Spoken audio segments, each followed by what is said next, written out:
Bienvenido y bienvenida de nuevo, otro día más. Hoy tendremos con nosotros y con nosotras a la quinta ponencia de nuestra sexta jornada histórico-feminista, de la mano de la ponente Sofía Rodríguez López, que nos hablará sobre el tema la guerra civil de las mujeres antifascistas y reaccionarias cara a cara.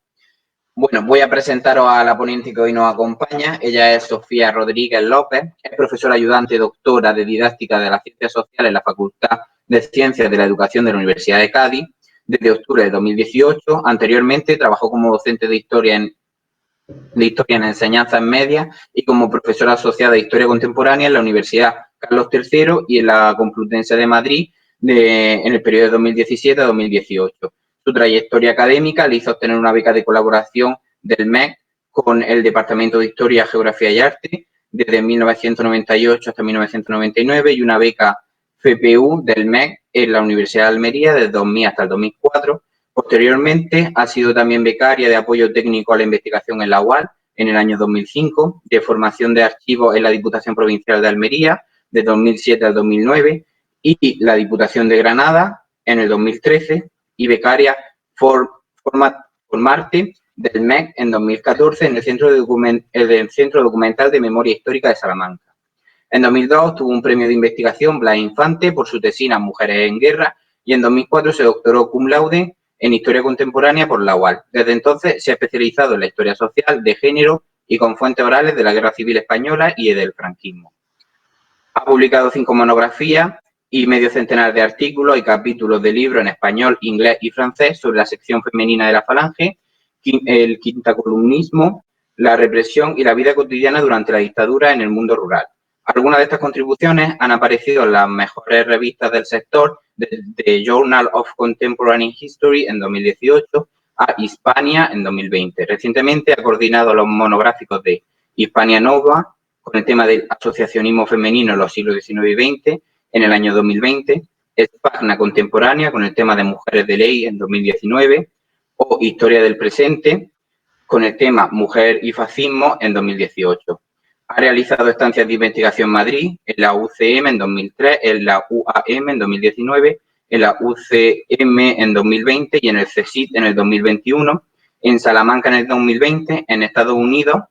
con Women's Studies Center, el FIU, en 2003 y en Canadá Trent University en 2019. Algunas de estas estancias se han vinculado a los más de 12 proyectos de investigación nacionales e internacionales en los que ha colaborado junto a profesores como Adrián Surbert y Antonio Cazorla, Aurora Morcillo y Fernando Martínez. Ha participado también en proyectos de memoria histórica como la elaboración del mapa de las fosas de Andalucía en 2006, la actuación de los tribunales de responsabilidades políticas en 2007, 4 documentales y un cortometraje de la productora 29 Letras desde 2008 hasta 2010. Actualmente es miembro numerario de la Academia Andaluza de la Historia,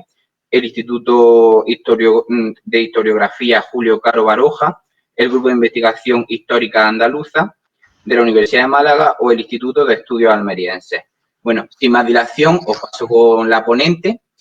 Muchas gracias por participar en esta quinta charla, Sofía, y bueno, yo creo que ya todos y todas estamos esperando a conocer este tema que nos parece tan interesante. Muchas gracias. Bueno, pues gracias a vosotros. Para mí es un placer asistir a estas jornadas histórico-feministas. El año pasado ya me invitasteis y no pudo ser, pero bueno, os agradezco igualmente que hayáis vuelto a pensar en mí. Y bueno, cuando me propusisteis qué tema abordar, os dije que últimamente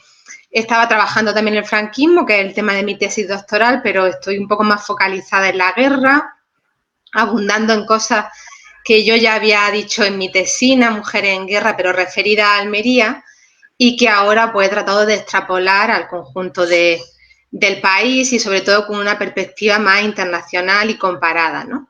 Entonces, bueno, creo que es un tema interesante hablar de la guerra civil de las mujeres, confrontando cuál fue el papel de las defensoras de la legitimidad republicana, fundamentalmente del Frente Popular Antifascista, frente al rol que desempeñaron las mujeres de derecha, las mujeres reaccionarias, las mujeres falangistas, tradicionalistas, monárquicas, en fin, el conjunto del bloque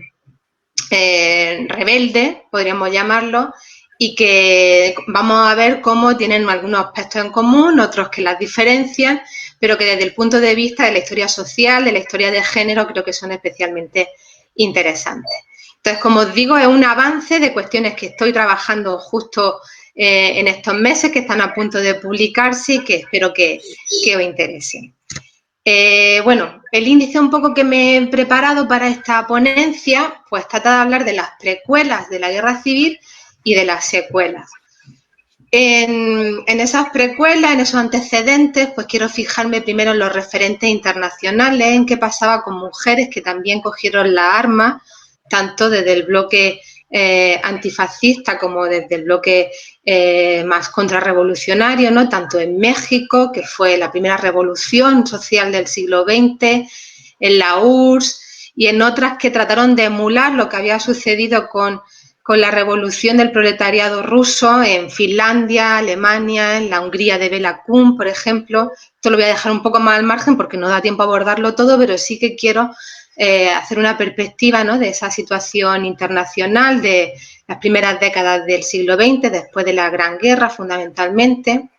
y después centrarme en octubre del 34 como en el antecedente más inmediato para la movilización femenina de la guerra civil del 36. No considero que los orígenes de la guerra estén en octubre del 34, como todos estos revisionistas, llamémosle Pío Moa, César Vidal y demás, pero sí que creo que en cuanto a movilización desde abajo de las mujeres es un antecedente que no podemos obviar. Es un año fundamental porque es el año en el que por una parte se crea el Comité de Mujeres contra la Guerra y el Fascismo, liderado por Pasionaria, y por otra parte se crea la sección femenina de la Falange, ¿no?, que son como los dos bloques antagónicos. Y después ya, refiriéndome al año 36, quería abordar pues las que son las preguntas fundamentales que tenemos que plantearnos los científicos sociales, ¿no? ¿Quiénes son esas mujeres que van a protagonizar la guerra, tanto las que se movilizan directamente en la vanguardia como las que se quedan en la retaguardia, las que pretenden mantenerse al margen, que podríamos llamar las mujeres quietas o desmovilizadas? Después, ¿cuándo se movilizan? Si están ahí desde el primer momento del golpe de Estado o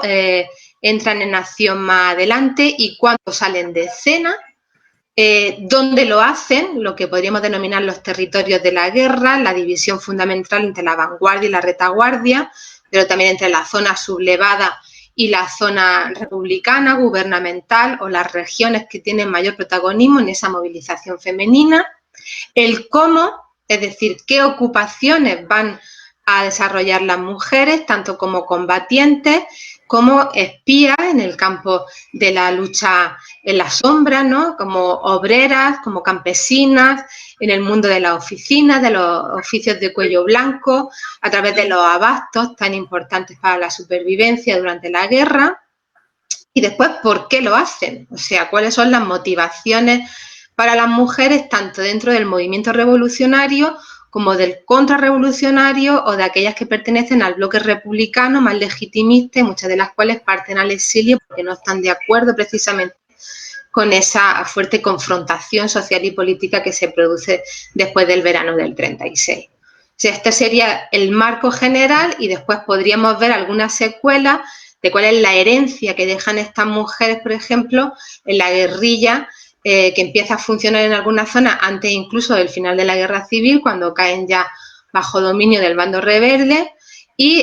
después con la División Azul, que como sabéis es una expedición que el franquismo manda a Rusia durante la Segunda Guerra Mundial, y que donde las mujeres van a entrar en acción hasta el año 44, en el que se las desmoviliza, ¿no? Sería el epílogo a esta gran movilización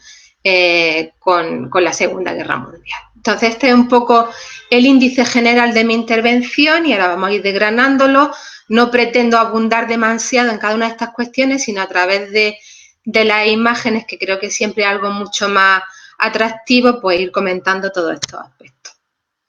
Si nos fijamos en esas precuelas, en los referentes internacionales, por una parte de la violencia revolucionaria, porque parto de que las mujeres son partícipes de la violencia, que no podemos caer en el esencialismo de pensar que las mujeres siempre fueron defensoras de la paz, de la pasividad, sino que ellas también optan como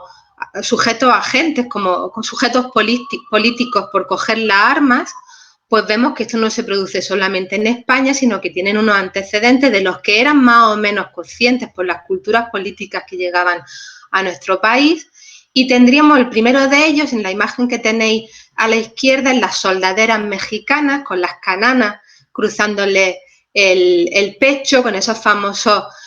sombreros, ¿no? de los panchos, como se les llamaba en España, por el referente de Pancho Villa, con esas faldas largas, algunas de ellas también en pantalones, pero armadas en cualquier caso. El uso de las armas por las mujeres ya era un síntoma absolutamente transgresor, puesto que desde la antigua Grecia se decía que solamente los ciudadanos de pleno derecho y los hoplitas eran los que deberían llevar la arma y por tanto los hombres, y el hecho de que la mujer participe en la lucha armada es algo, como digo, absolutamente novedoso, transgresor, y ellas van a ser ese primer referente internacional de mujeres que participan en la revolución del pueblo entre 1910 y 1920, cuando se las desmoviliza con la Constitución de Querétaro. Y después, en la imagen de la derecha, tenéis a María Bockareva, una mujer fundamental en la Revolución Rusa, una campesina siberiana que tuvo muchísimo predicamento en su momento, porque ella se presenta a las fuerzas de Kerensky durante el gobierno burgués, antes de la Revolución de Octubre, y le dice que ella quiere crear unidades de mujeres que demuestre que son tan capaces como los hombres de luchar en el frente. Lo que hace es adoptar una imagen absolutamente masculina, les corta el pelo, le hace que suden y demuestren que ellas pueden fumar, sudar y pelear igual que un hombre, y de hecho pues no tenéis que ver nada más que esa imagen tan austera de la propia María Bockareva, que a partir del 17, cuando les dan vía libre para crear batallones específicos de mujeres, pues crea los famosos batallones de la muerte en Rusia. Entonces aquí tenéis 3 imágenes de esos ejércitos femeninos, de esos ejércitos con pechos de amazonas. Por una parte, en la imagen superior izquierda, a esas soldaderas. En algunas ocasiones se confunden las soldaderas con las adelitas. Las adelitas fueron mujeres también mexicanas que acudieron a la revolución y a la guerra, pero no portando armas directamente, sino en labores más de asistencialismo social, pues cuidando de los hombres, lavándoles la ropa, haciéndoles de comer,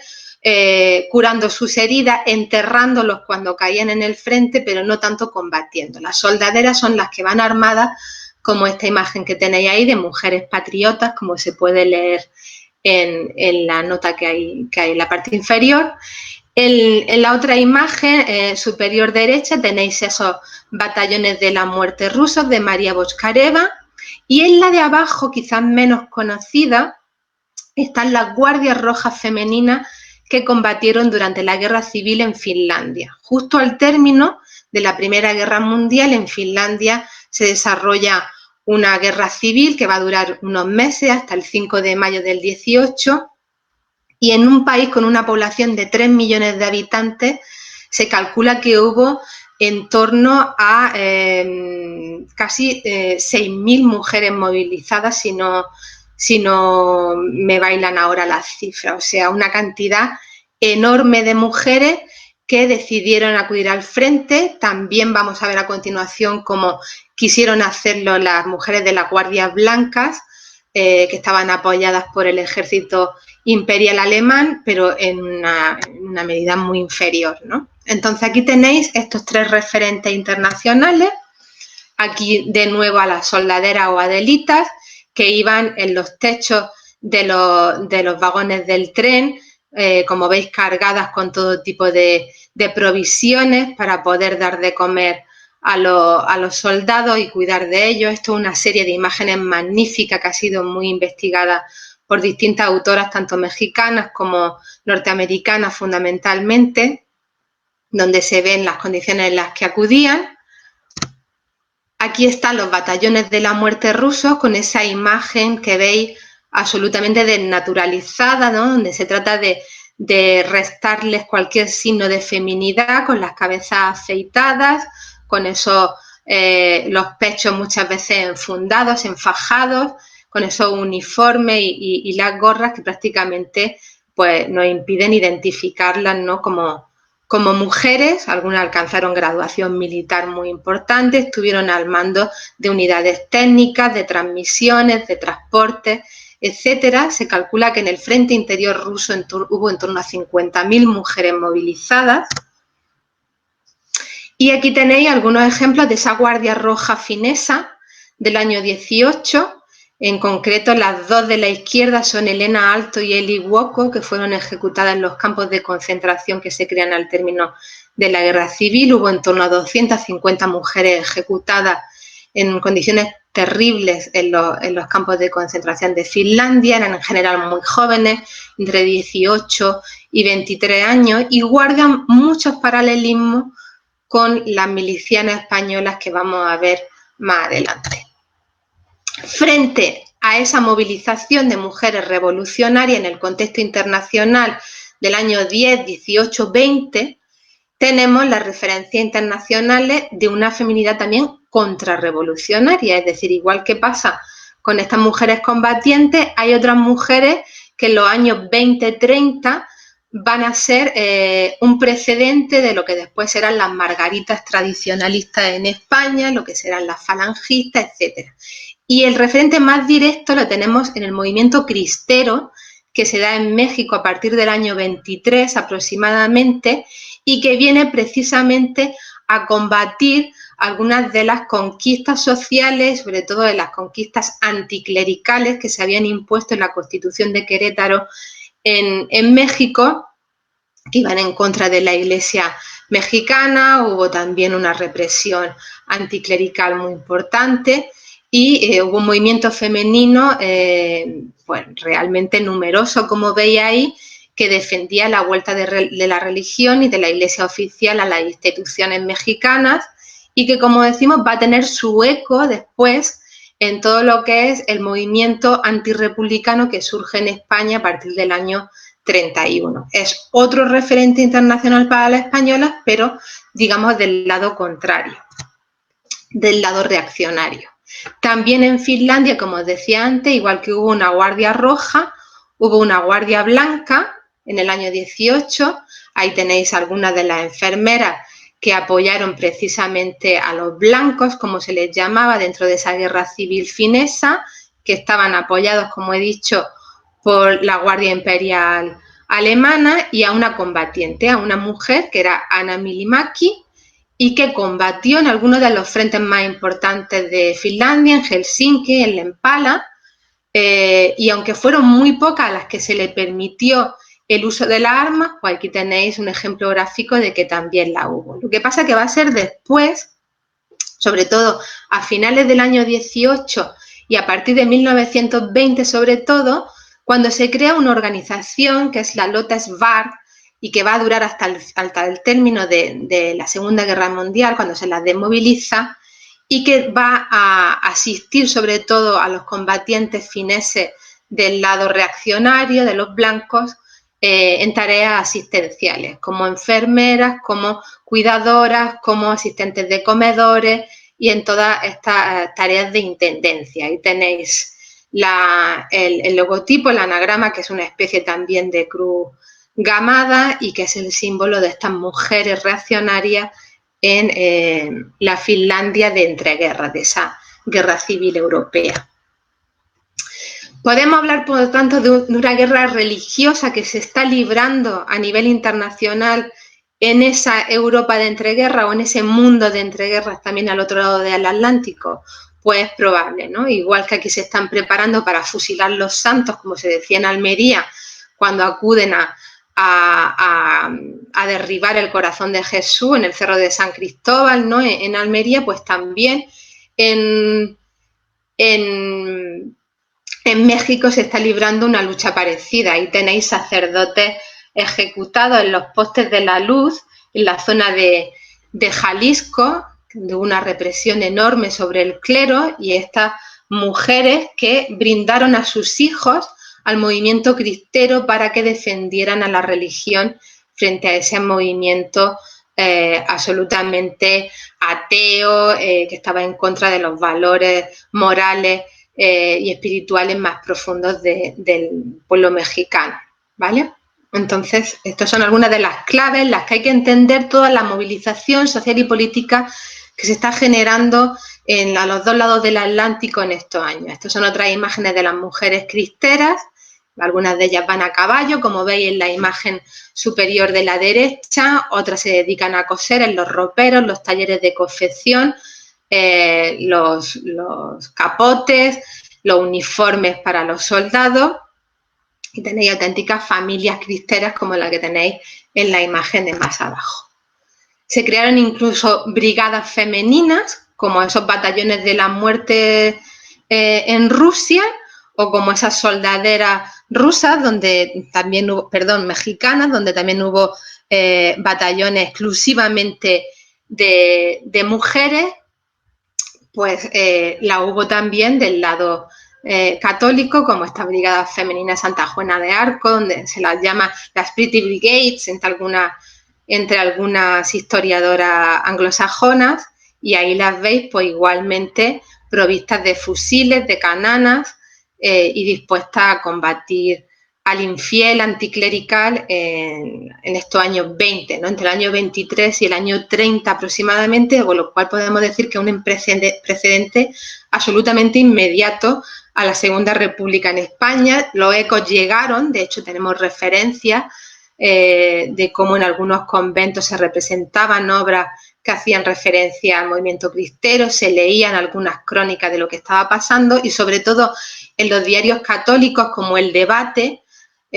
o el ABC, pues también nos dan información de cómo llega a España los ecos de esta lucha religiosa en México.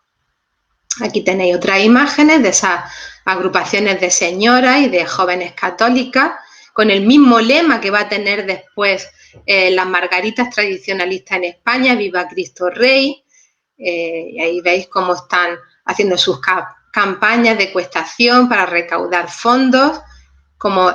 las reclutan para el ejército, y aquí veis el paralelismo existente en la España de la Segunda República con el Socorro Blanco tradicionalista. Cuando se empiezan a sentir perseguidos, ¿no?, por la Constitución aconfesional del año 31 en nuestro país, pues surge sobre todo de parte de esta comunión tradicionalista, carlista, pues sellos de ecuestación, como el que veis ahí, de 10 céntimos para el Socorro Blanco, para asistir a las familias que eran perseguidas por su confesión religiosa. Veis las misas clandestinas, como las que se ven en las imágenes de abajo, y por lo tanto vemos cómo existe ese paralelismo, esos detente balas que se ponían sobre todo ya durante la Guerra Civil en el pecho los combatientes, porque decía que el corazón de Jesús detendría la bala que fuera contra ellos. En fin, una cultura política y religiosa compartida, como digo, en ese contexto internacional. Llega el año 31, se aprueba la Constitución, como sabéis, no vamos a entrar ahora en lo que supuso todo el debate en las Cortes por la concesión del sufragio universal femenino y todo esto, pero después del primer bienio social hazañista, con toda esa cantidad de reformas que puso en marcha fundamentalmente Azaña, ¿no?, la reforma del ejército, la reforma territorial del Estado, con los estatutos de autonomía para las nacionalidades históricas, la reforma del campo, la revolución agraria, que suponía las expropiaciones de tierras que se van a llevar a cabo, sobre todo en el 36, para dárselas a los desheredados, a los jornaleros, frente a los propietarios asentistas, todo lo que supone la reforma educativa, la modernización del Estado que se trató de llevar a cabo en esos primeros 3 años de la Segunda República. Pues sabéis que el 19 de noviembre del 33 vence en las elecciones generales la CEDA, el bloque reaccionario, la Confederación Española de Derechas Autónomas, y poco después de los sucesos de Casas Viejas, de la caída de Azaña y demás, se produce lo que se conoce como el Octubre Rojo o la huelga revolucionaria de octubre del 34, sobre todo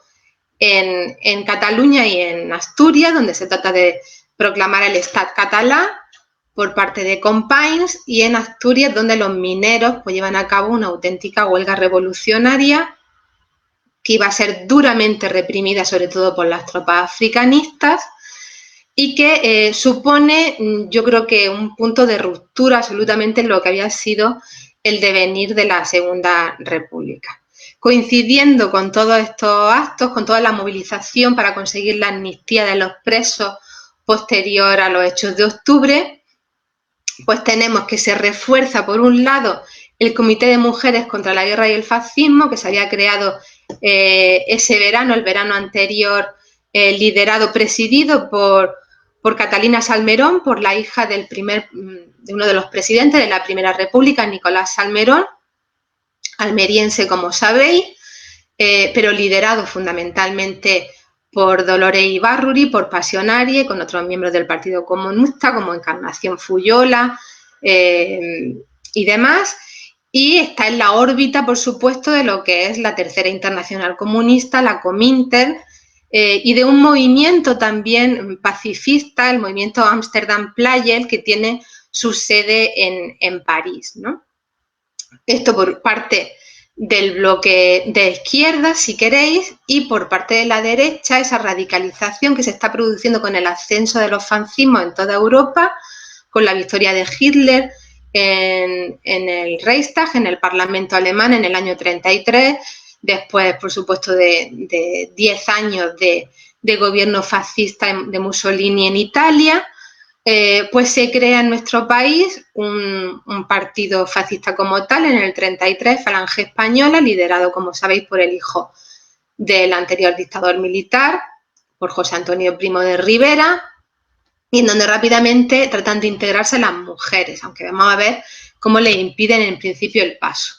Por una parte, de ese bloque comunista, pues tenemos ahí en la imagen a Bernadette Cataneo,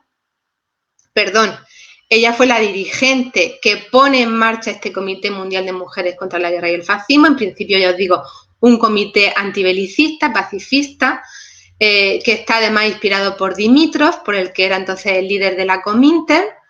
y que tendrá entre sus principales representantes a Gabrielle Duchesne, que sí que es la que aparece en la imagen a la izquierda, acompañada de Pasionaria, ¿no? Que crean su sede en Madrid, en España. Esto por parte del bloque antifascista, donde además de estas mujeres, pues vemos que se integran todo lo que es la élite política de clases medias, ilustradas, que existía entonces en nuestro país. Ya os digo, Catalina Salmerón va a ser presidenta honoraria, pero además de este bloque de mujeres comunistas, bueno, sabéis que el Partido Comunista prácticamente acababa de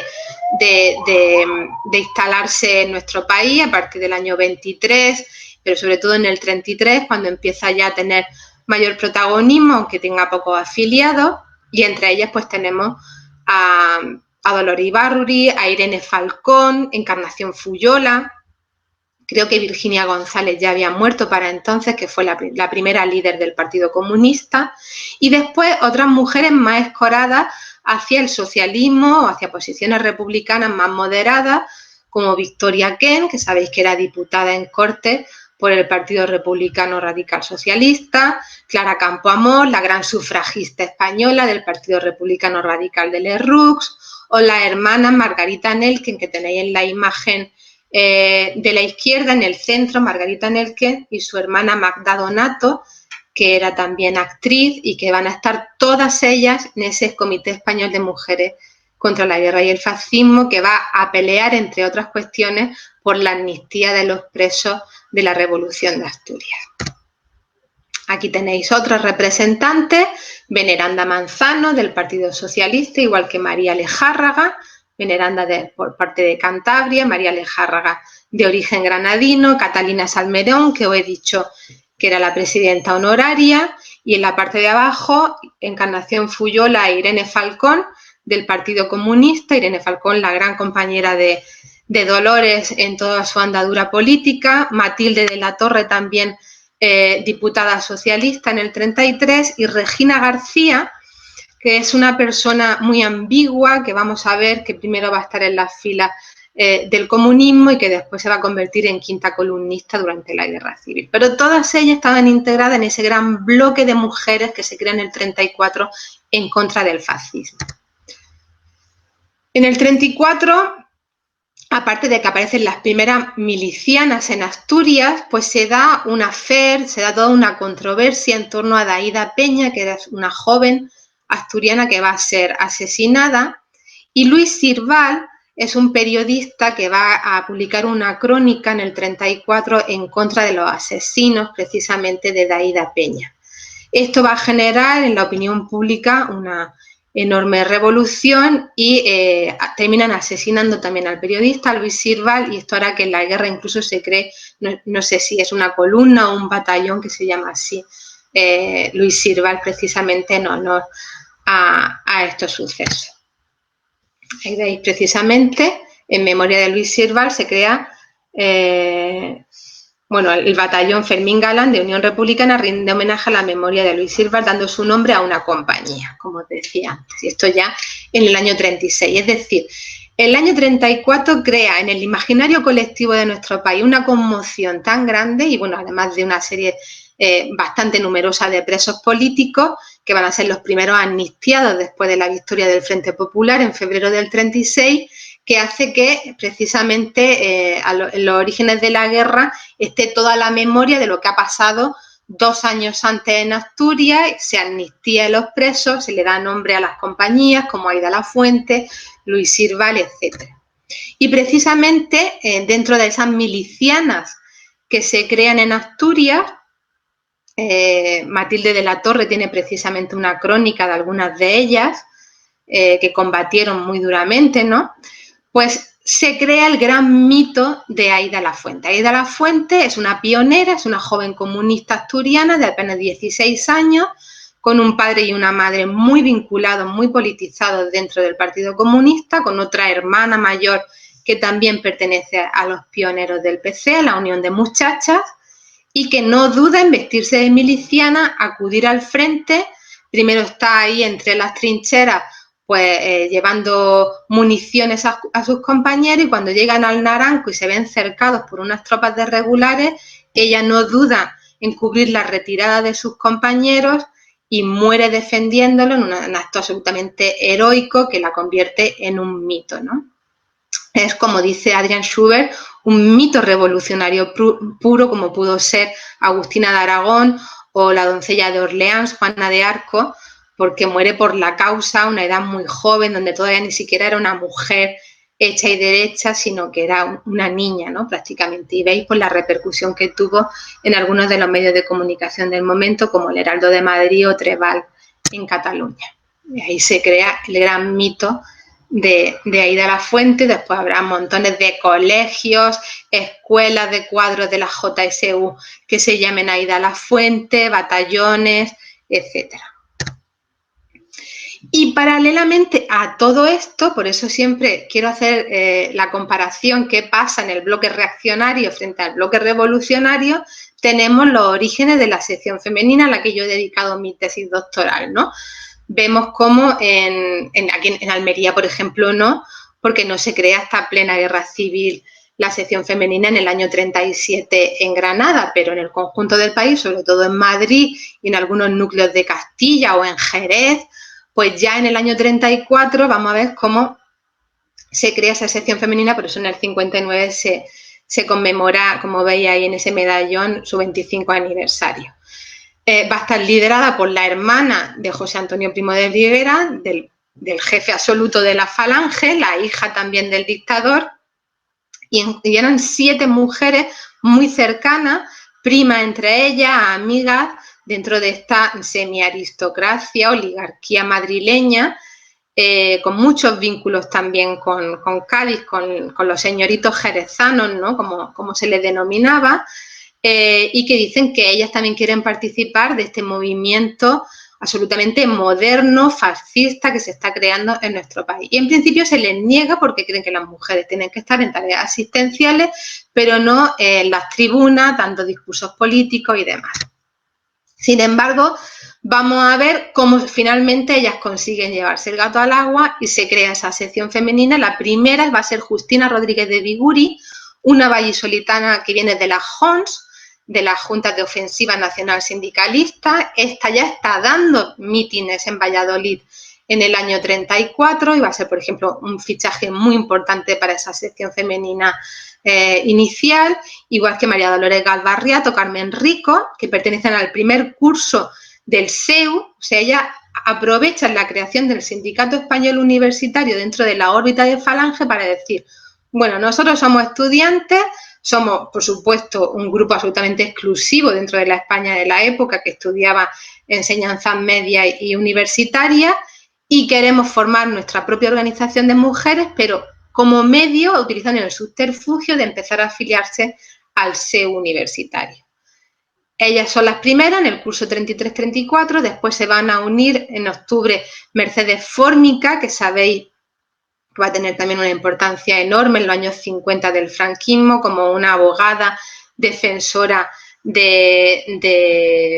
divorcio y de algunas medidas, ¿no?, de avance, sobre todo a nivel legislativo en nuestro país. Carolina Zamora. Hay coruñesas también como Vique Iroa, Pilar Lago, María Laura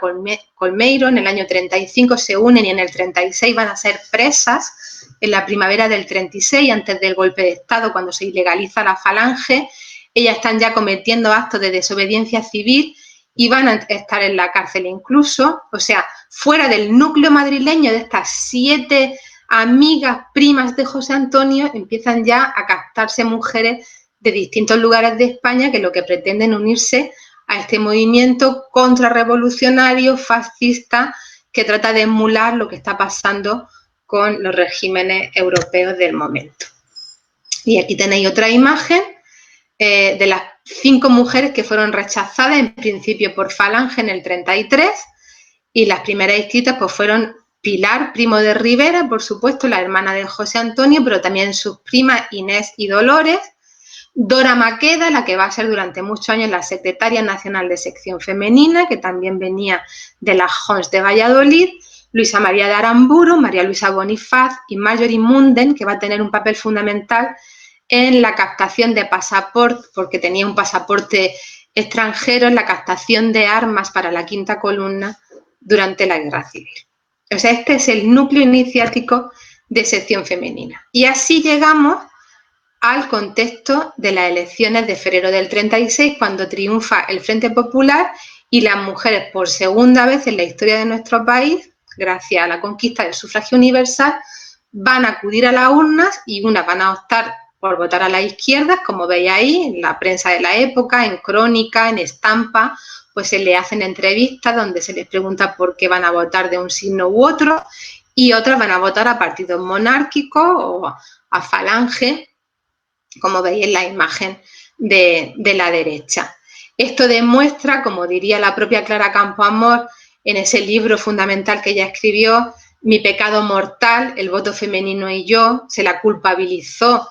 de la victoria de las derechas en el 33 y, sin embargo, con el voto también de las mujeres, con el concurso de las mujeres, ganan la izquierda en el 36, lo que demostraría que no eran ellas las causantes de la victoria del bloque reaccionario, sino que había de todos los signos políticos, ¿no? Y entonces esta España se está resquebrajando a la altura de la primavera del año 36, una primavera que va a ser una primavera sangrienta, como sabéis. Se produce la amnistía de los presos de Asturias. Aquí veis los carteles electorales precisamente del Frente Popular, como se insistía en que había que liberar a aquellos presos políticos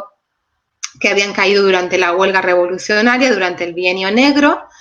y otro donde precisamente se insiste en el apoyo de la URSS, del amigo soviético, ¿no?, al triunfo definitivo de los que quieren combatir el fascismo a nivel internacional con un frente popular como el que existía en Francia, por ejemplo, con Léon Blum. Vale, llegamos así al golpe de Estado, al 17-18 de julio del 36, ¿y qué pasa con las mujeres? Pues las mujeres se van a movilizar en masa el mismo día del golpe de Estado para acudir a los frentes de guerra en calidad de milicianas, como hemos visto que habían hecho sus precursoras en Rusia, en México o en Finlandia. Eran muy jóvenes, la mayoría tienen entre 18, 25, 30 años, pertenecen a todos los estratos sociales, pero son fundamentalmente obreras. En Madrid, que son las mejores estudiadas, pertenecen muchas de ellas al sector de las modistillas, del sector textil, costureras, sastras. Aunque durante muchos años, sobre todo por los estudios de Mary Nash, pensábamos que había una preponderancia de mujeres anarquistas y fueron muy importantes, sobre todo en Cataluña, a nivel general, por los estudios que tenemos comparativos de la zona centro del país con Asturias, Cataluña o Andalucía, vemos que hay una preponderancia de la JSU, de las Juventudes Socialistas Unificadas, con una fuerte tendencia o ascendiente comunista. Y bueno, en muchas de ellas pues se involucran fundamentalmente porque es una aventura absoluta, ¿no? La de ir a los frentes y dejar, pues, digamos que el estilo de vida, ¿no?, que se esperaba de las mujeres a esas alturas, pero sobre todo por dos cuestiones que yo he tratado de analizar, sobre todo en mis últimos trabajos. Una es el factor ideológico, como es obvio, quiero combatir al golpe reaccionario, pero también el factor económico, en el que pocas veces se ha insistido. Una modistilla podía cobrar en torno a 50 céntimos, una peseta, 2 pesetas al día, frente a las milicias populares que estuvieron ganando hasta diciembre, al menos diciembre del 36, 300 pesetas al mes. El factor económico para esta preponderancia de proletarias, de obreras, va a ser un factor muy importante de atracción también para los hombres, por supuesto, a las milicias populares antifascistas, en el que pocas veces se ha insistido. Hay bastantes estudios sobre las milicianas, uno de los más recientes es este de Ana Martínez Ruz, donde hace una semblanza de las más famosas, como Rosario la Dinamitera, Lina Odena, que se suicidó en el frente de Guadix, Aurora Arnaiz, etcétera. Pero sin duda lo que más nos suenan son los trabajos de Mary Nash a partir de los años 80, sobre todo centrados en Cataluña, y en 2015 aparece una monografía de una australiana fundamental que es Lisa Lines, y donde se hace por primera vez un estudio en profundidad de las milicianas a través de una revisión hemerográfica de la literatura existente, de la memorialística, de los libros de memoria de estas mujeres como Abramson o como Mica Echevere, Argentina, y en donde, bueno, empieza a darnos ya cifras más o menos fiables de cuántas mujeres acudieron a los frentes. Hubo, sin lugar a dudas, una propaganda increíble para movilizarlas para que acudieran a luchar a los frentes. Aquí veis la cantidad de cartelería de guerra que a todos nos suenan, ¿no?, por parte de las distintas organizaciones políticas, la CNT, el Partido Comunista y la JSU, la imagen de nuevo de Lina Odena o de Aida de la Fuente, como veis aquí. Y en un principio prácticamente todos los partidos y sindicales que participaban del Frente Popular estuvieron de acuerdo en que las mujeres participaran en un pie de igualdad, que se las formara, que recibieran instrucción militar, por ejemplo, en el Paseo de Rosales o el Parque de la Bombilla de Madrid o en el Campo de la Bota en Barcelona. ¿Qué ocurre? Que esto va a ir cambiando en los primeros meses de la guerra, como vamos a ver a continuación. La prensa toma partido y además de esa cartelería de propaganda que se ponía en el espacio público, pues digamos que todos los periódicos y revistas ilustradas de la época publican amplios reportajes sobre estas mujeres milicianas. Aquí veis portadas de Crónica, de Ahora, de Estampa, de La Vanguardia, en fin, donde aparecen mujeres, pues la mayoría con el mono obrero tan característico como uniforme militar, de estas mujeres transgresoras, con los fusiles, recibían instrucciones de tiro, con todo lo que son los correajes estos para llevar las municiones o la dinamita, como en el caso de Rosario la Dinamitera, ¿no?, que perdió un brazo por ello, en fin. Hay reportajes en revistas francesas como Bu, en Regards, en Cataluña, magníficos para poder hacer un seguimiento de estos primeros meses, sobre todo a partir de agosto del 36. Aquí tenéis uno precisamente de la revista Vous en francés, donde tenéis pues mujeres, algunas están en la retaguardia como enfermeras, pero otras muchas están en puestos de vanguardia, las famosas imágenes de Gerda Taro, de Frank Capa, sobre los distintos frentes de la Sierra de Madrid, en Guadarrama, en Brunete, en Guadalajara, en Andalucía, en el frente de Córdoba, hay muchísimas imágenes de milicianas también. ¿Qué pasa? Que se crean organizaciones exclusivas para movilizar a las mujeres. Una de ellas es la Comisión de Auxilio Femenino,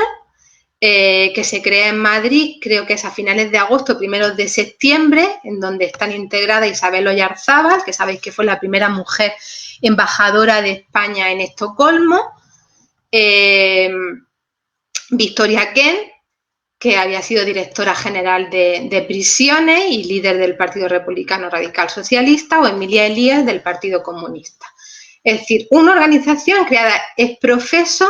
para la movilización de mujeres a los frentes. En Cataluña hay otra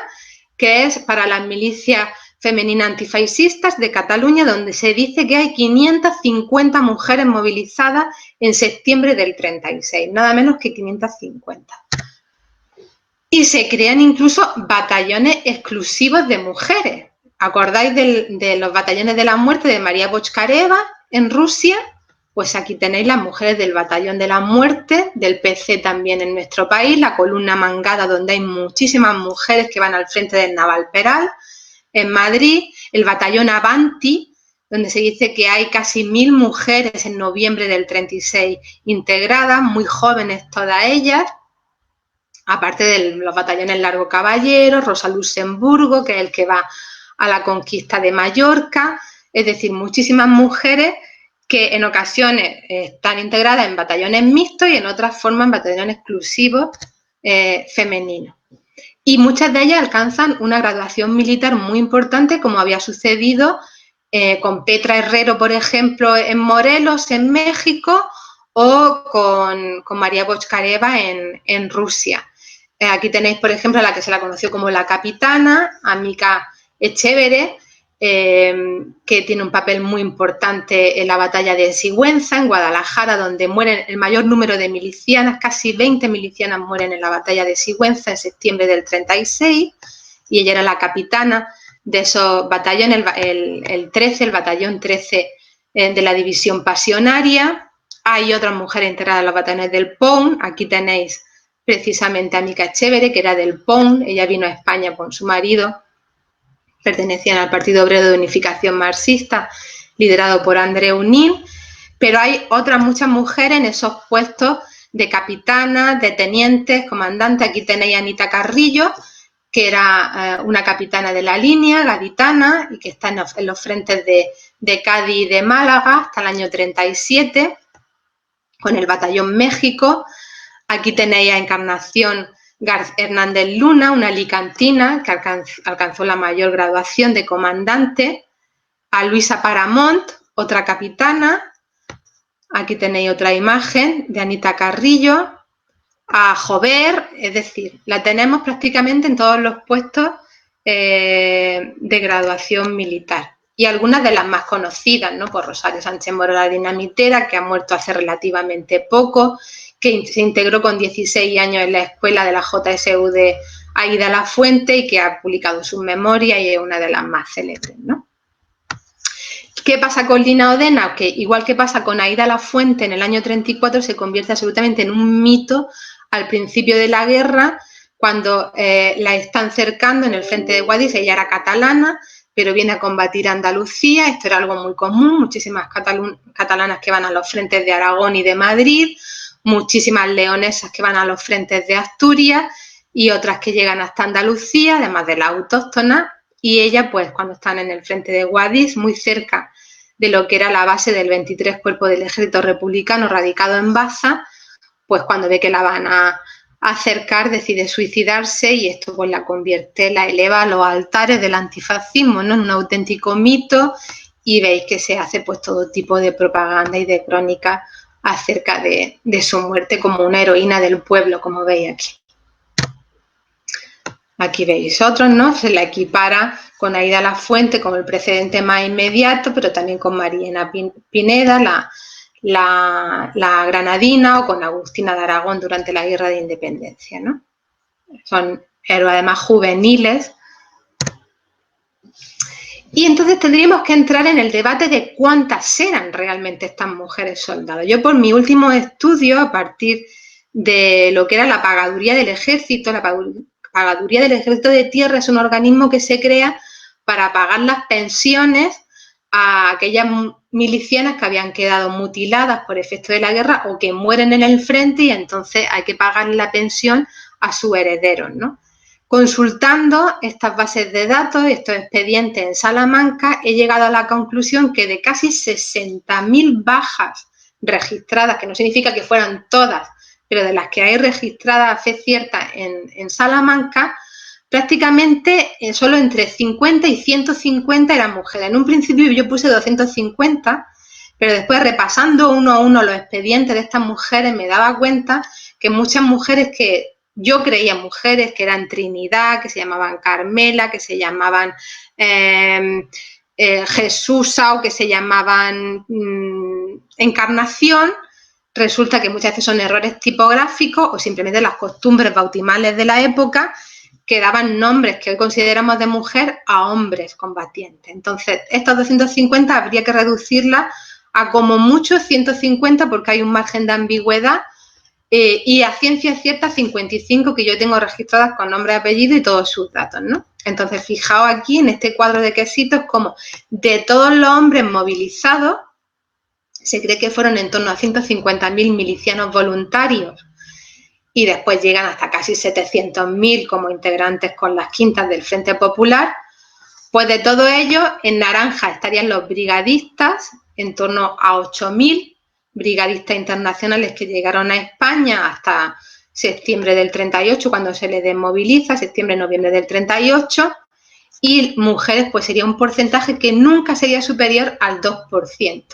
Estas son las cifras que maneja Lisa Lines, que manejan James Matthews, Michael Seidman y algunos de los historiadores, Michael Alpert, Alía, algunos de los especialistas precisamente en el reclutamiento militar del Frente Popular durante la Guerra Civil, y que comparando los datos que yo tengo de mujeres con los que se dan a nivel general, pues podemos establecer eso, que como mucho estaríamos hablando de 3.100 mujeres milicianas durante la Guerra Civil. Lisa Lines habla de que habría 1.000 en los frentes y 5.000 en la retaguardia, 5.000 haciendo labores tanto de asistencia como de vigilancia en la retaguardia. Yo no sé si llegarían a 6.000, pero en torno a 3.100 serían prácticamente seguras las mujeres que se movilizaron. Algunas pues adquirieron también mucha notoriedad. Por ejemplo, aquí tenéis a Rosita Domenech, que fue una de las líderes de las juventudes de Esquerra Republicana de Cataluña, de los escamots, como se les llamaba entonces. Aquí tenéis otras, ¿no?, que estaban en los frentes precisamente porque recibieron algún tipo de impacto. Y en cifras, pues esto es lo que acabo de deciros, en torno a 750.000 de reclutamiento obligatorio, ya no estamos hablando de voluntarios, durante la Guerra Civil por el bando republicano, y como mucho 6.000 mujeres, trayéndolo de las cifras de Hugh Thomas o de Lisa Lines, y otros autores pues hablan que podría ser en torno a 3.100. En esa horquilla del 2-3% respecto de los hombres. Muchas fueron en pareja, fueron siguiendo a sus hombres, como sucedía con las Adelitas mexicanas. Aquí veis como la revista Frente Popular, el diario de la República, pues hace un reportaje de cómo esta pareja de milicianos visita a sus hijos que estaban cuidados por los abuelos en la retaguardia. Después tenemos el papel de las brigadistas internacionales. Aquí tenéis algunas de las más importantes. Elisabetta Parsina, que fue traductora y que después también estuvo en distintos frentes. Fanny Edelman, que era conductora de transportes, y bueno, otras muchas de todas las nacionalidades, holandesas, argentinas, rusas, inglesas, francesas, como ya sabéis, las brigadas internacionales que estaban centralizadas en París por André Martí, llegaron a Albacete, a Villanueva de la Jara, allí recibieron instrucción militar y después, por afinidades idiomáticas, se las repartía por todo el territorio. Y algunas de las más importantes, Adelina Abramson, que después adquirió la nacionalidad argentina, pues las tenéis aquí, ¿no? La Elizabeth Parsina, que ha hablado, Salaria Auquí, que fue una enfermera muy famosa. Aquí tenéis algunas de estas memorias publicadas por las brigadistas, como esta de las hermanas Paulina y Adelina Abramson, que están retratadas en la plaza del Altozano de Albacete. Aquí tenéis a otras. Muchas de estas están entrevistadas, fueron entrevistadas en los años 80, entre el 82 y 83, por Manny Merriman y John Gerasi,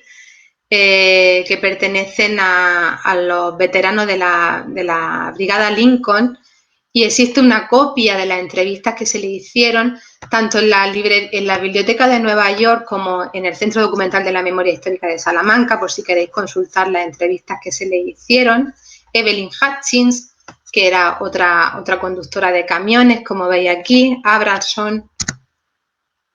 cuidadoras, muchas de ellas estuvieron en los hospitales de sangre.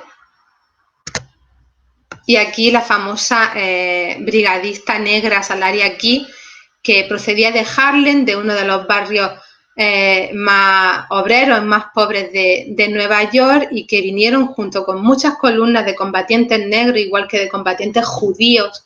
a luchar a España. Y ella no solamente estuvo en los frentes de nuestro país, en los frentes de Levante, en los frentes de la zona centro, sino que después se fue, o antes estuvo, mejor dicho, con las tropas italianas en la guerra de Abisinia, igual que sucedió con los canadienses que vinieron en el servicio de transfusión de sangre, ¿no? Y que después pues, combatieron en distintos frentes allá donde los necesitaban.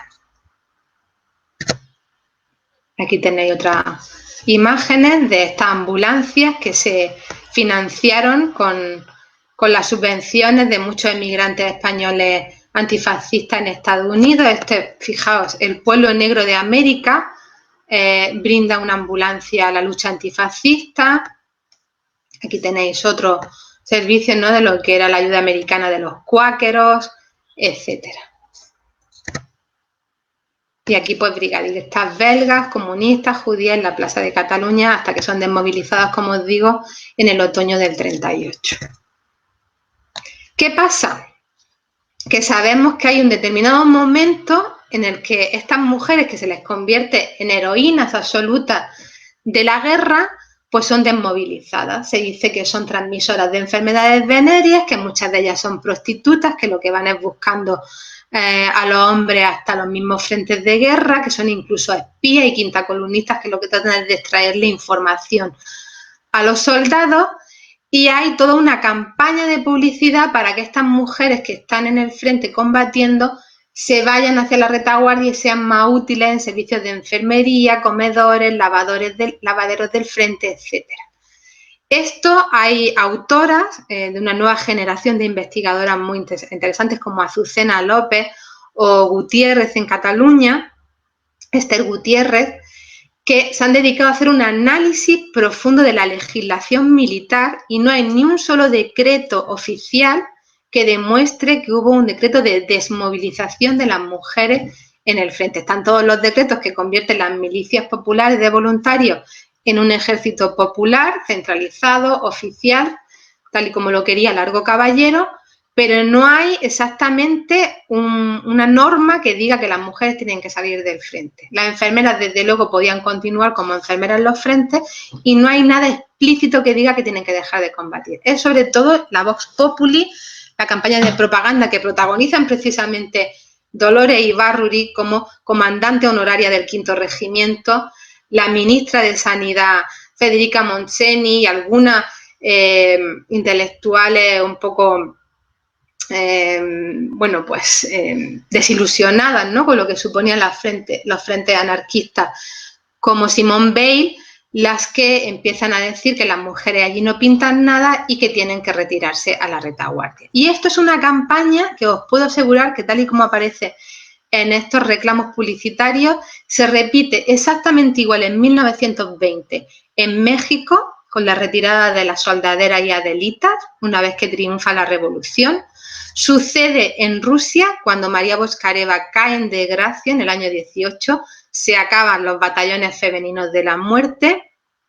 Ella tiene que ir hasta Estados Unidos a hablar con el presidente Wilson para que le haga ver a los nuevos dirigentes bolcheviques la importancia de las mujeres, del papel que han tenido en la guerra y que deben seguir teniendo. Y sucede en Finlandia, por supuesto, y va a suceder exactamente igual al término de la Segunda Guerra Mundial, cuando se dice las mujeres lo habéis hecho muy bien, pero ahora toca volver a casa y volver a ser el ángel del hogar que era ahí antes de la proclamación de la guerra. Entonces veis aquí que hay algunos que no son exactamente españoles, sino que proceden de ese ámbito internacional. ¿Cuál es la versión que se ha dado tradicionalmente de esta división de esfera entre una vanguardia masculina y una retaguardia femenina, el de las mujeres como un ejército de reserva? Pues que en realidad las madres tradicionalistas y más pasivas pertenecían a la derecha y las mujeres libres, activas, transgresoras pertenecían a la izquierda. Sin embargo, las nuevas investigaciones, como la que yo misma estoy llevando a cabo, demuestran que esto es algo mucho más permeable y que no es tan un sentimiento y una realidad tan binaria como podríamos creer, ¿no? Que estas imágenes, ¿no?, tan maniqueas, ¿no?, de la versión que se da luego por la propaganda franquista de la mujer como solaz y descanso del guerrero, pues no fue tan así, que estos no son nada más que mitos que se dan, ¿no?, como argumentos por parte después de la sección femenina de Falange en la posguerra, y que sigue, como veis ahí, los principales argumentos de la literatura de posguerra, ¿no?, que está hecha como una memoria victimista de esas mujeres franquistas, donde ellas aparecen como mártires, como meros testigos de las atrocidades, como mujeres calladas, como tenían que ser las mujeres de bien y de orden, como las madrinas de guerra que escribían para alentar a los soldados pero nunca cogían un arma, porque al final cumplían con lo que Aurora Morcillo reivindicó como el ideal barroco de la perfecta casada, ¿no?, como lo llamaba Fray Luis de León. Sin embargo, tenemos ejemplos de literatura de posguerra que demuestra precisamente lo contrario. Algunos abundan en el papel de las mujeres como víctimas, como estos autores de posguerra, ¿no?, revisionistas, como Tomás Borrá, que es el gran cronista del franquismo en Madrid, con esta obra, las propias mujeres que escriben de su experiencia en las cárceles republicanas, como Rosario Queipo de Llano, que estuvo en la famosa cárcel de Alacuás, donde hubo muchísimas quintacolumnistas, Pilar Millán Astray, la hermana del fundador de la Legión, de Millán Astray, en su obra Cautivas, o Luis Bonmatí con esta sobre los cautivos de Orihuela en Alicante. Pero hay también otras narrativas, incluso dentro del bando franquista, que demuestran lo contrario, que las mujeres también del bando reaccionario, como sucedió con las cristeras o con las blancas en Finlandia, tuvieron un papel importante. Y aquí tenéis algunos ejemplos de ello. El propio Tomás Borrás, después de hablar de las víctimas, escribe un libro importantísimo durante los años de celebración de los 25 años de paz, en el 64-65, que es 6.000 mujeres, y que habla de que en la quinta columna, en la retaguardia madrileña durante la Guerra Civil, hubo 6.000 mujeres pertenecientes al Auxilio Azul, falangista y tradicionalista, al Socorro Blanco, que estuvieron movilizadas precisamente para boicotear a la República desde dentro. Entonces, aquí aparecería el papel de las mujeres de la quinta columna, precisamente como la contrapartida de toda esa movilización antifascista que hemos visto antes, tanto en la vanguardia como en la retaguardia. Esto es la imagen, ¿no?, entre la roja y la blanca, que me parece tan simbólica, que yo utilicé para mi libro Quinta Columnista en Almería. Aquí la falangista, que sigue estando pegada a la religión, al sentimiento nacional católico que va a abundar luego durante el primer franquismo. Y aquí vemos algunas de las organizaciones civiles y militares que se crean en la retaguardia franquista, protagonizadas por mujeres, precisamente para socavar la legalidad republicana. El DIDREN, que está fundado fundamentalmente por mujeres de Acción Católica en Madrid, en muchas parroquias, pero también en otras 17 provincias. y que lo que trata es de auxiliar a los refugiados que están en zona roja, pues a través de darles ayuda económica, ayuda de subsidio y demás. El Socorro Blanco, del que ya hablamos, que se había creado durante el Bienio Negro por parte de las margaritas tradicionalistas y que en Almería va a tener también una enorme importancia. Las mujeres al servicio de España, que se crean en Galicia, pero que tienen su principal base en Lugo y que trabajan sobre todo en roperos, que se encargan de crear pasamontañas, capotes, abrigos para los combatientes franquistas, tabaco. Hay un momento en el que el general Aranda llega y le dice, pues ahora más que ropa lo que necesitamos es que nos hagáis tabaco. Ya sabéis las necesidades de narcóticos y bueno, acaba de publicar Jorge Marco un libro sobre las drogas en la guerra civil. Pues bueno, las mujeres fueron muchas de las que hicieron el tabaco para los combatientes. El CIFNE, que es una organización que está en la frontera de los Pirineos, financiada fundamentalmente por monárquicos catalanes, como Bertrand y Musitu o como el propio Marc, ¿no? Y que precisamente lo que hacen es controlar toda la frontera con Francia para evadir a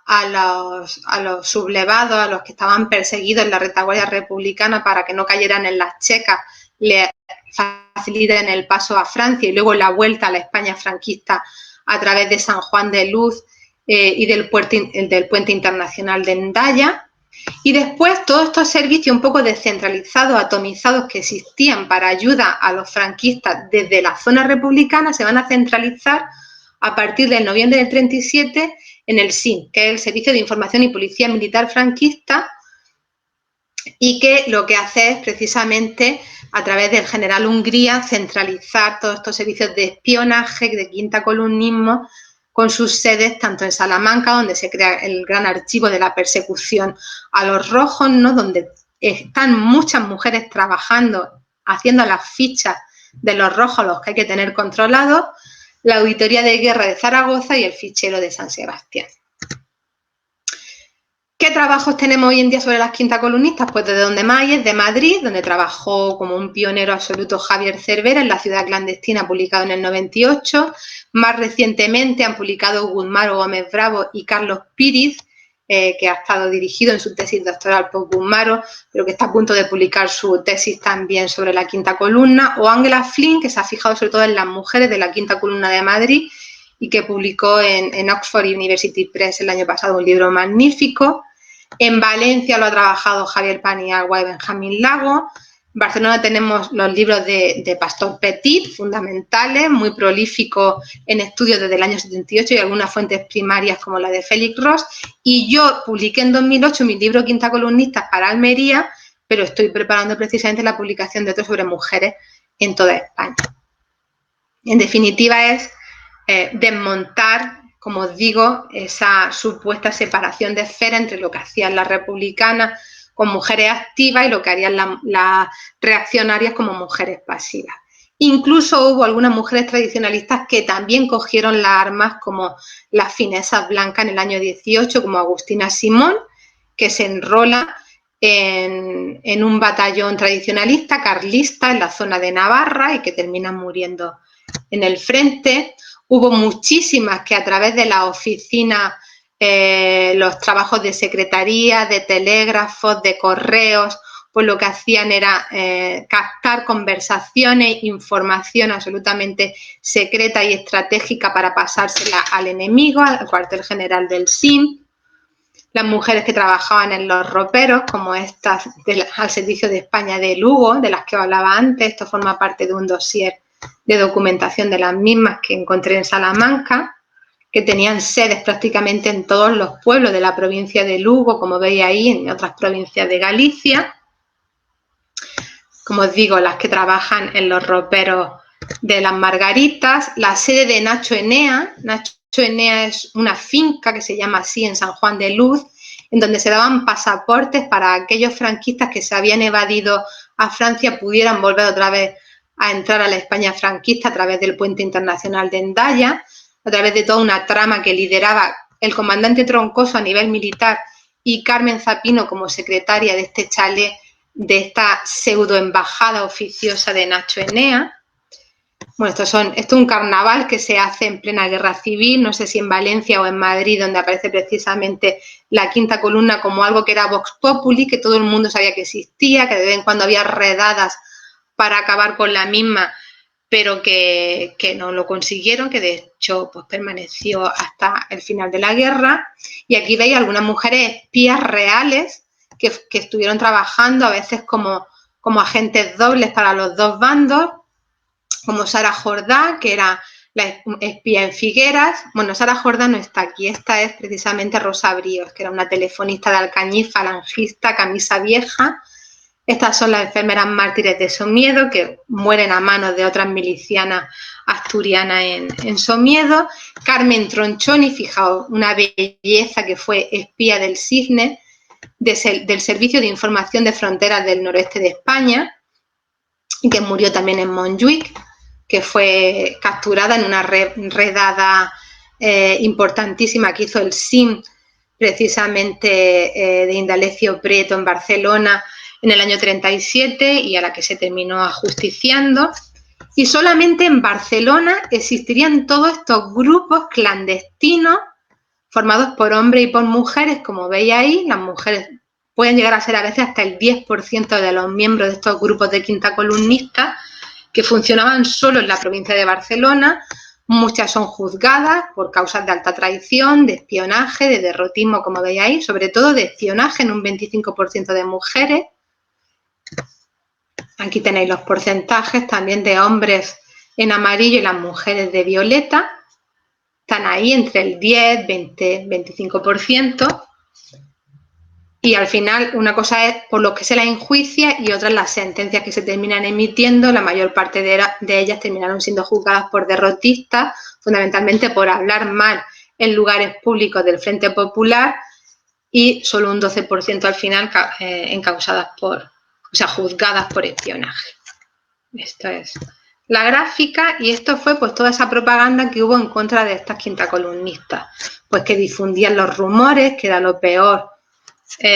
para desmoralizar a la opinión pública en la retaguardia republicana. Estos fueron los reportajes que se hicieron durante la posguerra de la labor que tuvieron estas mujeres de derechas, tanto en la vanguardia como en la retaguardia. Y una vez terminada la guerra civil, ya estamos terminando lo que serían las secuelas, ¿no?, de estas mujeres movilizadas durante la guerra civil. Pues tendríamos que hablar de las mujeres en la guerrilla, las mujeres que entran a formar parte del maquis. Hay un censo que habla de en torno a 170 mujeres en las distintas organizaciones guerrilleras, de la del Bierzo, la de Levante, la agrupación levantina, las de Andalucía, que ha estudiado, por ejemplo, Eusebio Rodríguez Padilla, ¿no?, las de la zona centro, Celia, una de las más famosas, ¿no?, de la agrupación guerrillera de Levante, Esperanza Martínez, en fin, obras, algunas de ellas conocidísimas, de Mercedes Justa o de Fernanda Romeu. Esto simplemente para que veáis una bibliografía para poder seguirla, que fueron mujeres armadas, que igual que sucedió con las milicianas durante la guerra civil, siguieron combatiendo a Franco después del fin de la guerra civil. Julia Hermosilla estuvo en los preparativos de uno de los atentados contra Franco en los años 40. Elisa fue una guerrillera que tomó parte en la invasión del Valle de Arán en el 44. Aquí tenéis otras, ¿no?, la famosísima María Dolores, que actuó en la zona de Galicia. Estas otras asesinadas también en el norte de España. La famosa Pastora, ¿no?, esta guerrillero andrógino, del que se ha escrito también alguna novela por Alicia Jiménez Barlet y demás, de las agrupaciones de La Mancha y de Extremadura. O sea, tenemos mujeres en Andalucía, en todas las organizaciones de maquis, que siguieron luchando con las armas y apostando por la causa antifascista después del triunfo, de la victoria de los rebeldes en el año 39. Y aquí en Almería, pues conocidísimo el caso del Parte Inglés de Encarnita Magaña, de la que no voy a hablar porque es un tema que seguro conocéis, el del Parte Inglés, pero también de Carmen Vizcaíno, que era la compañera del Mota y que fue abatida a tiros por la Guardia Civil en el año 44 en la Ujar de Andarax, ¿no? Y bueno, ya por último, con esto acabo porque creo que me he pasado un poquito de la hora que tenía asignada. Pues estarían las mujeres que se fueron a la División Azul por parte de la Falange, fundamentalmente, mujeres tradicionalistas, pero sobre todo pertenecientes a la sección femenina, como estas que veis aquí, y que acudieron al frente ruso entre el año 41 y el año 44, en que finalmente fueron desmovilizadas. Aquí tenéis algunas imágenes, creo que bastante interesantes, de estas mujeres que pertenecían a la División Española de Voluntarios y que acudieron fundamentalmente en calidad de enfermeras. También la hubo en Almería. Mujeres creo que no fue ninguna a la División Azul, pero hombres sí que sabemos que hubo muchos. Estas son las que cayeron en el frente.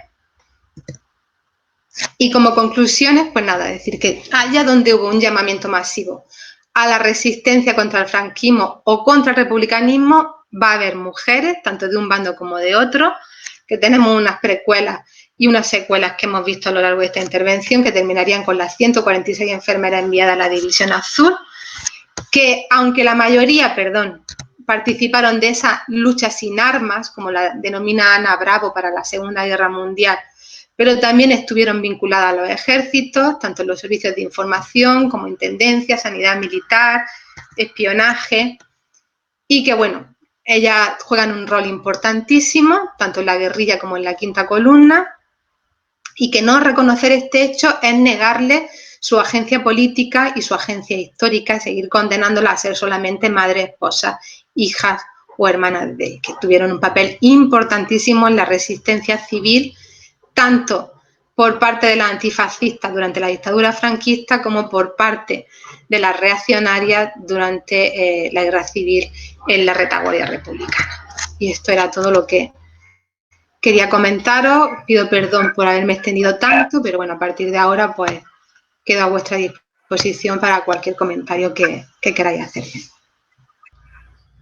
Bueno, no te preocupes por el tiempo, porque la verdad que ha sido muy, muy interesante. Creo que para todos y todas las presentes ha sido un tema que a lo mejor no conocíamos tanto y que hemos podido profundizar en él y conocer un poco más a estas mujeres que también estuvieron en la guerra. Teníamos preparado ahora desde la asociación unas cuantas preguntas. La verdad que muchas de ellas las has tocado, así que te haré una cuantas para profundizar un poco más en los temas que nos parecen muy interesantes. Además, la gente que nos está viendo ahora mismo, como esta ponencia es en diferido, también pondrá preguntas por el chat que posteriormente intentaremos resolverlas por Twitter o en ese momento por el chat de YouTube. Y bueno, nosotros hemos traído como pregunta una que decía: sabemos que dentro del bando republicano muchas mujeres lucharon en la guerra mano a mano con los hombres, pero ¿hubo combatientes en el bando nacional que lucharan mano a mano? ¿Te respondo? ¿Ya? Sí. Pues bueno, lo he tocado de puntillas, pero he tratado de decir algo. Dentro de los esquemas ideológicos del bando nacional no era aceptable en absoluto que una mujer cogiera las armas. Hubo unas poquísimas excepciones, como esta Agustina Simón, que está enrolada en una columna carlista, creo recordar que en Navarra, y que además deja unas declaraciones publicadas en prensa, creo, diciendo que ella, en cuanto tuviera oportunidad de coger la arma,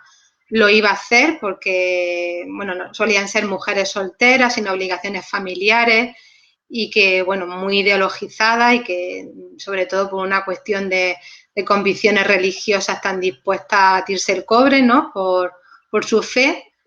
Dios, patria, rey, ya sabéis que es el lema, ¿no? Y entonces, con nombre y apellidos que yo conozca, solo esta. No significa que sea la única, puede que haya otra y que estén sin investigar, como tantas cosas que nos quedan por aprender, ¿no? Pero básicamente es una cuestión ideológica, ¿no? Para ellos está muy claro que las mujeres pueden ir al frente, pero para lavar la ropa interior de los hombres, para prepararles el rancho, para curarles las heridas, para enterrarlos si es necesario, como las adelitas mexicanas, pero no para vestirse un mono y unos pantalones como las milicianas antifascistas y coger un arma, ¿no? Ya te digo que hay excepciones, igual que la hubo entre la Guardia Blanca finesa, ¿no?, también en Finlandia, o igual que la hubo en otras organizaciones luego de la Segunda Guerra Mundial y demás, pero básicamente, bueno, y las cristeras, ¿no? Como hablo en los años 20 y 30 en México. Pero que tengamos documentada en España para el periodo 36-39, yo solo conozco este caso. Hubo mujeres, muchas, que están en servicios de información y espionaje, que están trabajando como enlaces militares para aportar información reservada de mapas, logística, que están haciendo mensajes en tinta simpática para pasarlo al enemigo. En Almería tengo algunas documentadas, ¿no?, de mi trabajo, pero combatiendo con las armas solamente este ejemplo que te decía. Genial, la verdad que muy, muy bien muy bien contestado, la verdad que la duda hemos conseguido resolverla. Otra de las preguntas que teníamos preparadas es si existieron asociaciones homónimas a la sección femenina en países donde también triunfó el fascismo y el nazismo. Por supuesto, o sea, las Lotas Svart, de las que hablo, finesa, sería muy similar al papel que desempeña sección femenina. Ellas se crean a finales del 18, después de la guerra civil en Finlandia, y van a tener un protagonismo importante en los años 20, pero sobre todo en la Segunda Guerra Mundial, y ya cuando termina la Segunda Guerra Mundial las desmovilizan. En Italia están los fasci femminili, los facios femeninos, o sea, es que hay muchísimas mujeres, las hijas de la loba, como se las llama a las juventudes musolinianas, que se habla también de masas oceánicas, de mujeres viudas dispuestas a dar a sus hijos para entregarlos al frente, y algunas de ellas pues movilizadas también militarmente en la zona de Liguria, al norte de Italia y demás, y algunas experiencias documentadas, además en revistas ilustradas italianas como Luce, creo que se llama, que aparecen mujeres militarizadas al frente de estos facios femeninos. Y después en Alemania, por supuesto, estaba la sección femenina del Nasdaq, del partido nazi, las Bundesdeutscher Maler, perdona mi alemán, pero era la organización juvenil hitleriana, donde hay también muchísimas mujeres enroladas. Incluso en Inglaterra, que es el referente de las democracias occidentales, hay un partido fascista muy potente en los años 30 y 40, donde hay una sección de mujeres. O sea que prácticamente allá donde el ascenso del fascismo se materializó en partidos políticos de este signo, hubo una sección femenina y una sección juvenil. O sea que sí, conocemos varias. Sí, sí. Genial. Y otra de las preguntas que también habíamos traído era sobre el grupo guerrillero bastante conocido bajo el nombre de los maquis, que sabemos que sus mujeres tuvieron un papel importante, pero nos gustaría preguntarte a ver si tú sabes el por qué están tan invisibilizadas y qué sabemos realmente de ellas. Pues mira, de mujeres en las agrupaciones guerrilleras os he puesto al final del PowerPoint bastantes imágenes, porque cada vez están saliendo más a la luz memorias, biografías políticas y después tesis doctorales o trabajos de investigación que o bien abordan exclusivamente la guerrilla desde un punto de vista de género o de historia de las mujeres, o bueno, tratan de incluirla a ellas en estudios más generales. Yo el primero que leí sobre esto fue el de Fernanda Romeu, sobre la agrupación guerrillera de Levante. Después leí a Mercedes Yusta, que son dos de las principales especialistas. Y después Claudia Cabrero Blanco, en Asturias, también tiene un libro muy bonito, publicado hace ya algunos años, sobre las mujeres en la resistencia en Asturias, vinculadas sobre todo al Partido Comunista, y en donde rescata el papel de las mujeres en el llano, como ella los llama. Las mujeres en el llano eran las que estaban haciendo servicios de enlace, fundamentalmente. Tenían como sus campamentos base, sus puertos francos, donde los hombres acudían pues para poder recoger la ropa limpia que ellas lavaban, o donde les llevaban la comida, donde les llevaban municiones, donde les llevaban información. Y entonces ellas van a trabajar sobre todo en puestos de enlace, básicamente.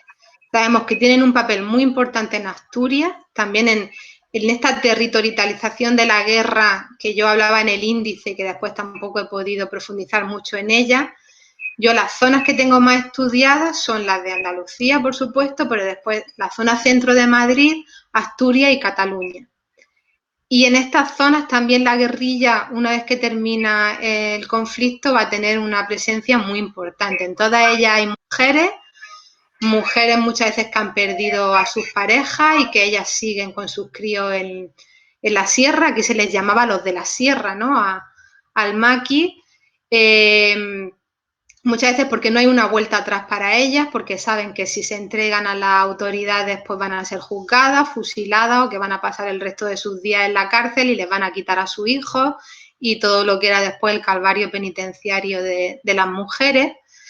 Y otras pues han sido más invisibilizadas, primero porque se pensaba que el rol que cumplían era absolutamente secundario y no se las ha puesto en su sitio realmente, porque nadie puede combatir si no tiene un soporte detrás.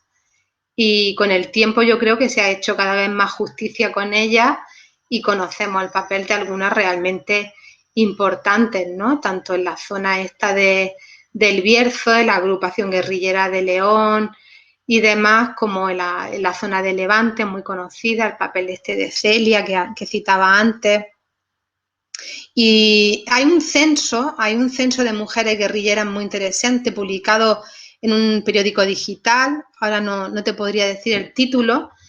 pero que tiene recogidas con nombre y apellidos, como he dicho antes, en torno a 160, 170 mujeres guerrilleras y una pequeña semblanza de su trayectoria, de quiénes eran, vínculos familiares, en qué agrupaciones guerrilleras se enrolan, quiénes las dirigían y al final cuál es el desenlace de todo eso. Pues muchas terminaron en la cárcel, muchas terminaron abatidas a tiros por las contrapartidas de la guerra civil y otras pues murieron por distintas circunstancias, ¿no? Entonces yo recomiendo, para tener una perspectiva general, pues acudir a este censo de mujeres guerrilleras que ya está disponible online y después para estudiar casos particulares, pues estas autoras que antes he citado y trabajos más generales, el del propio Jorge Marco, ¿no? Sobre guerrilleros y vecinos en armas para Granada, de los hermanos Quero y demás, que es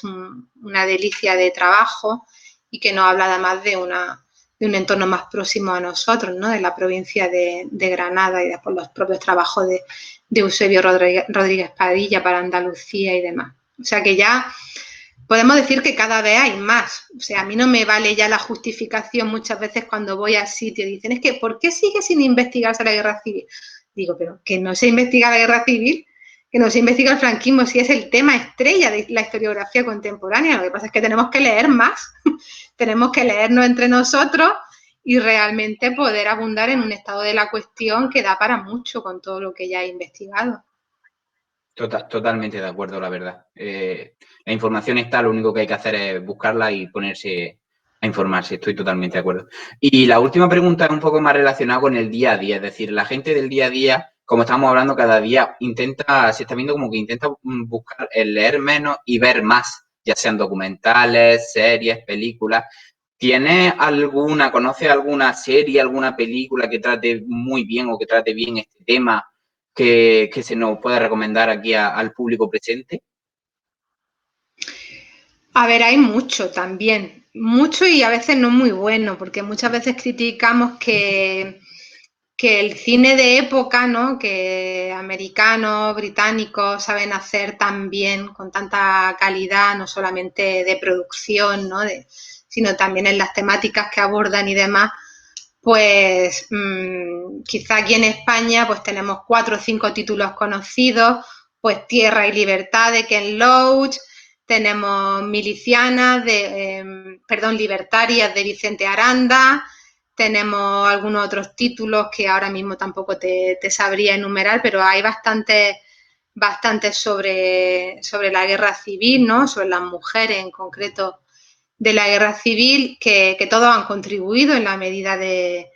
sus capacidades, porque todo suma, ¿no? Al conocimiento, a la divulgación y a que llegue a un público que a lo mejor no se lee un libro especializado, pero es la forma de poder llegar